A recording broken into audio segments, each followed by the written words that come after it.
It always starts the same way.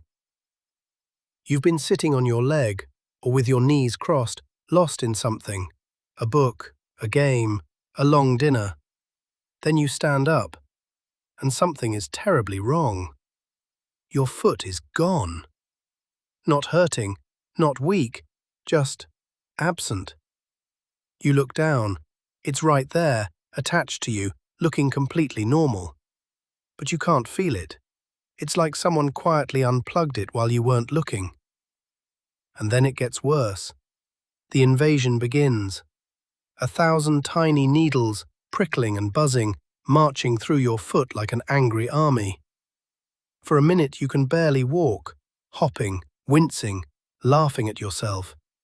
And then, everything is back to normal, as if nothing happened. What just happened in there? Who switched off your foot? And why did switching it back on hurt? To solve this, you need to see what's hiding under your skin. Your body is wired. Really wired. Running from your brain, down your spine, and out into every finger and every toe is a network of living cables called nerves. Each one is a bundle of thousands of fibers, and each fiber carries tiny electrical signals. Real electricity made by your own cells. Every second, your foot sends millions of reports up these cables. Pressure here, warmth there, the sock is slightly itchy, and the brain sends commands back down. Curl the toes, shift the weight, tap along to the music. It's a two-way data line that never sleeps. Your brain has never actually touched the floor. It lives in total darkness inside your skull, reading these electrical reports and building the feeling of a foot out of pure signal. Which means one scary thing. If the signals ever stop, so does the foot. Now, back to you, sitting on your leg. Most people think a sleeping foot means you cut off the blood. That's the famous explanation, and it's mostly wrong. The real victim is the cable itself. When you sit awkwardly, your body weight presses straight down on a nerve, squeezing it against bone, flattening the living wires inside, and pinching the tiny blood vessels that feed the nerve its oxygen. A hungry, squashed cable can't do its job. Signals leaving your foot start hitting a roadblock. Some arrive late, some arrive scrambled, and some just never arrive. Like a phone call breaking up in a tunnel, the connection gets patchy and then goes dead. Your foot is still perfectly fine. The muscles are fine. The skin is fine. It's still sending reports faithfully every second. But upstairs, in the brain, those reports have stopped arriving. The line is down. Here's where it gets strange. Inside your brain, there's a living map of your entire body. Every hand, every toe, drawn in electric signals. Scientists call it the body map, and your feeling of having a body depends on it, moment to moment. That map is redrawn constantly, using the reports flooding in through your nerves. But now the reports from your foot have stopped. The map has a hole in it.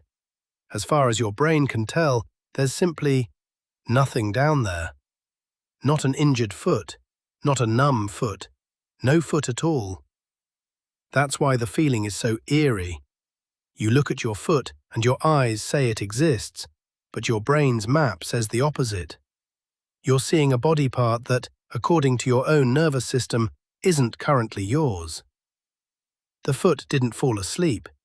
It fell off the map. Then you stand up and set it free. The pressure lifts. Blood rushes back into the starving nerve.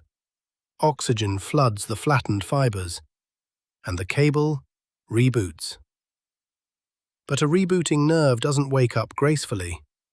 Thousands of fibers, all recovering at once, start firing on their own, randomly, chaotically, without any real touch to report. Static, pure electrical static, blasting up the line into your brain. And your brain, suddenly hearing this storm of nonsense signals, does its best to translate.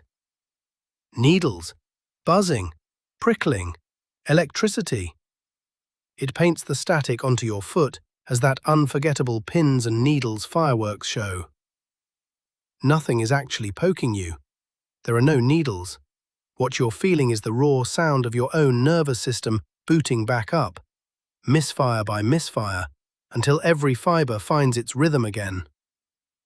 Pins and needles is what a reboot feels like from the inside. And have you noticed? It always follows the same script. First, the numbness, then the buzzing pins, then sometimes a hot, prickly wave, and finally, your normal foot returns. Why that exact order? Because the fibers inside your nerve are not all the same. Some are thick, wrapped in insulation, built for speed. They carry touch and pressure. Others are thin and slow. They carry heat and sting. And here's the key. The thick, fancy fibers are the most fragile under pressure. They faint first, taking your sense of touch with them. The thin, rugged fibers hold on longest. Waking up runs the same race in reverse. Different fibers come back online at different speeds, each adding its own instrument to the chaos. Buzz, prickle, burn, until the whole orchestra is playing in tune again. That strange sequence you know by heart, it's a roll call. Your nerve fibers reporting back for duty, one type at a time. So is any of this dangerous? For a few minutes, no. A briefly pinched nerve recovers completely every time, but your body would still rather not repeat it. And that's exactly what the discomfort is for. That weird, unpleasant, impossible to ignore feeling is a message written in the only language your body speaks fluently.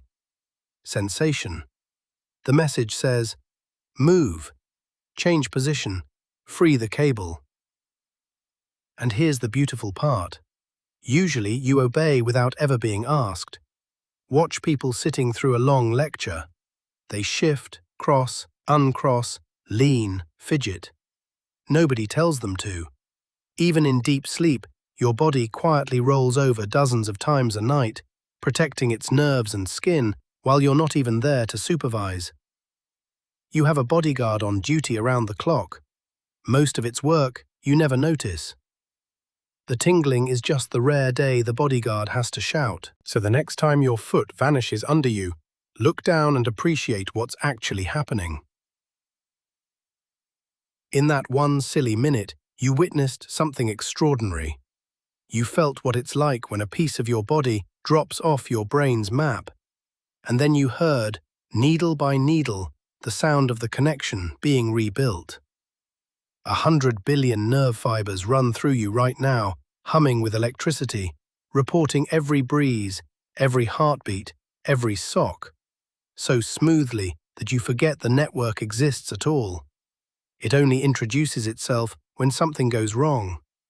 Briefly, loudly, and then it disappears again behind perfect silence. Your body isn't just flesh and bone. It's a living network, self-monitoring, self-protecting, self-repairing. And for one buzzing, prickling minute, you got to feel it work. So shake out that foot, take a walk, and stay curious. See you in the next one.